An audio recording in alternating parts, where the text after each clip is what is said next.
क्या हो अगर आपकी एक छोटी सी भूल किसी की जान ले सकती है?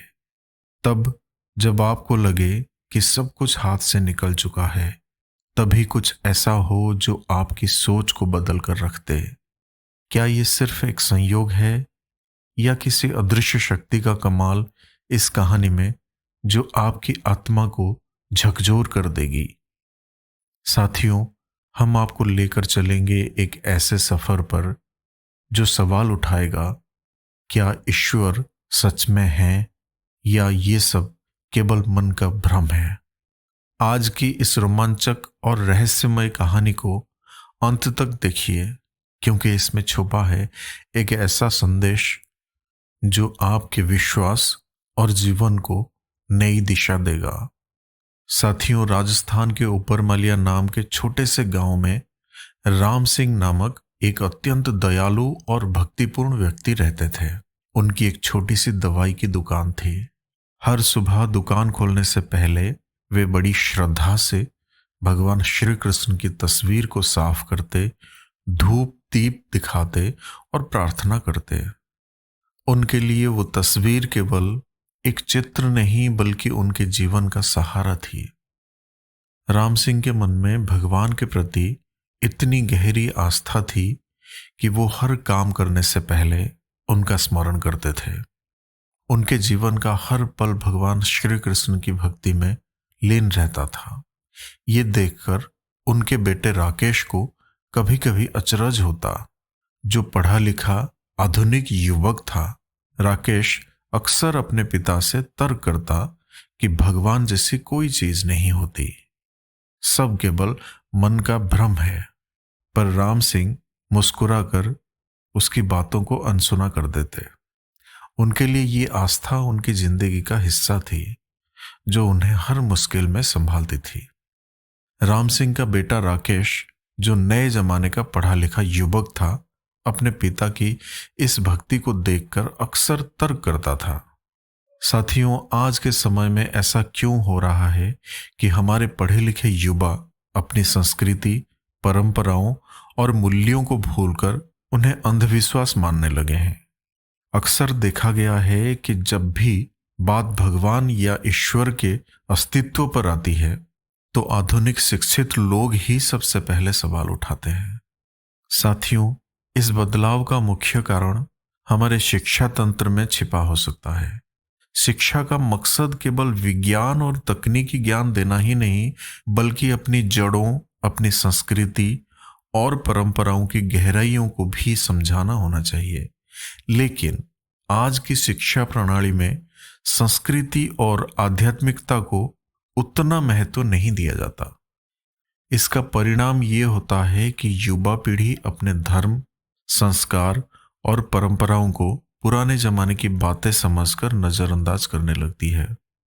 साथियों, विज्ञान और तर्क ये दोनों महत्वपूर्ण हैं, लेकिन हमें ये भी समझना होगा कि विज्ञान और आध्यात्मिकता विरोधी नहीं, बल्कि एक दूसरे के पूरक हो सकते हैं। अगर युवाओं को अपनी परंपराओं के पीछे छिपे वैज्ञानिक और मानवीय तर्क सिखाए जाए, तो वे इन्हें अंधविश्वास नहीं बल्कि जीवन को बेहतर बनाने का साधन समझेंगे। सही शिक्षा और मार्गदर्शन से ही हम अपनी जड़ों से जुड़ सकते हैं और अपनी संस्कृति को बचा सकते हैं। तो साथियों, राकेश अपने पिताजी से कहता है कि पिताजी, ये सब भगवान कुछ नहीं होते, ये सिर्फ मन का वहम होता है। राम सिंह मुस्कुराते हुए कहते हैं कि बेटा, तुम्हें ईश्वर को मानना हो या ना मानना, ये तुम्हारे ऊपर है। पर याद रखना, जीवन में सच्चाई, मेहनत और दया से बढ़कर कुछ भी नहीं होता है। समय के साथ साथ राम सिंह बूढ़े हो गए। उन्हें एहसास हो गया था कि अब उनका जीवन अपने अंतिम चरण में है। एक दिन उन्होंने राकेश को पास बुलाया और कहा कि बेटा, तुम्हें भगवान को मानना हो या ना मानना, ये पूरी तरह से तुम्हारे ऊपर है। लेकिन जीवन में मेहनत, सच्चाई और दया से बढ़कर कुछ भी नहीं होता। ये तीन बातें ही इंसान को महान बनाती है। जीवन में चाहे जितनी भी बड़ी परेशानी आए, तुम हमेशा सच्चाई का रास्ता अपनाना और ईमानदारी से काम करना। पर मेरी एक बात हमेशा याद रखना, जब कभी तुम्हें ऐसा लगे कि हालात तुम्हारे हाथ से बाहर हो गए हैं, जब सब रास्ते बंद लगे और कोई सहारा ना मिले, तो अपनी आंखें बंद करके भगवान के सामने हाथ जोड़कर खड़े हो जाना। बेटा, सच्चे दिल से पूरे विश्वास के साथ भगवान को अपनी परेशानी बताना। देखना, चाहे हालात कितने भी कठिन हो, वे रास्ता जरूर दिखाएंगे। शायद तुम इसे अभी ना मानो, लेकिन एक दिन तुम्हें एहसास होगा कि सच्चाई, मेहनत और भगवान में विश्वास ही इंसान को सही मायने में मजबूत बनाता है। जीवन में ऐसे कठिन पल आते हैं जब हमें किसी अदृश्य शक्ति पर भरोसा करना पड़ता है। ये भरोसा ही हमें हिम्मत और सही दिशा दिखाती है। राकेश ने थोड़ा अनमने भाव से उनकी बात मान ली, लेकिन वो ये नहीं समझ सका कि उसके पिता के इन शब्दों में कितना गहरा संदेश छुपा हुआ था। राकेश कहता है, ठीक है पिताजी। कुछ ही दिनों के बाद पिता का देहांत हो गया। समय गुजरता रहा। एक दिन बहुत तेज बारिश पड़ रही थी। राकेश दुकान में दिन भर बैठा रहा और ग्राहकी भी कम हुई। ऊपर से बिजली भी बहुत परेशान कर रही थी। तभी अचानक एक लड़का भीगता हुआ तेजी से आया और बोला, भैया, ये दवाई चाहिए। मेरी माँ बहुत बीमार है। डॉक्टर ने कहा है कि अगर ये दवा तुरंत नहीं पिलाई तो माँ नहीं बचेगी। क्या ये दवाई आपके पास है? राकेश ने पर्चा देखकर तुरंत कहा कि हाँ, ये है मेरे पास। अब वो लड़का बहुत खुश हुआ और कुछ ही समय के बाद पैसे देकर दवा लेकर वहां से चला गया। पर ये क्या, लड़के के जाने के थोड़ी ही देर बाद जैसे ही राकेश की नजर काउंटर पर पड़ी तो पसीने के मारे बुरा हाल था, क्योंकि अभी थोड़ी देर पहले ही एक ग्राहक चूहे मारने की दवाई की शीशी वापस करके गया था। लाइट ना आने की वजह से राकेश ने शीशी काउंटर पर ही रखी रहने दी कि लाइट आने पर वापस सही जगह पर रख देगा।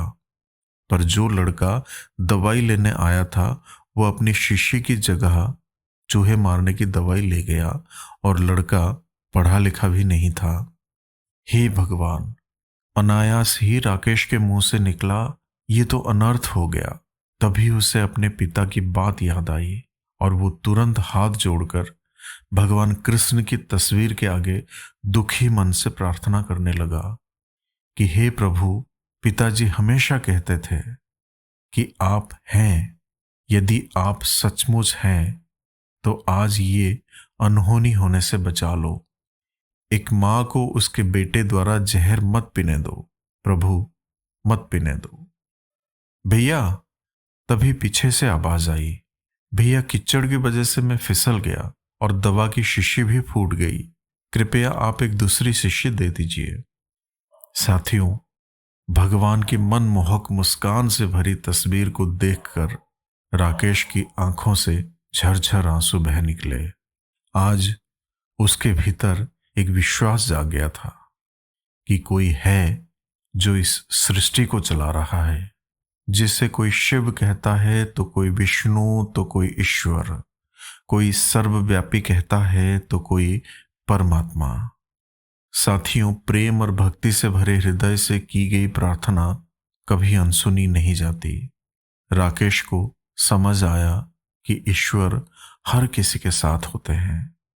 उनका कोई रूप, नाम या धर्म नहीं होता, लेकिन वे हर उस प्रार्थना को सुनते हैं जो सच्चे मन से की जाती है। तो साथियों, क्या आप भी मानते हैं कि ईश्वर हर किसी के साथ होते हैं? अपनी राय हमें कमेंट में जरूर बताएं और इस कहानी को उन लोगों के साथ साझा करें जिन्हें आज विश्वास की जरूरत है। तो फिर मिलेंगे साथियों अगले कहानी के साथ। तब तक के लिए अपना ख्याल रखना और हमेशा हंसते मुस्कुराते हुए रहना।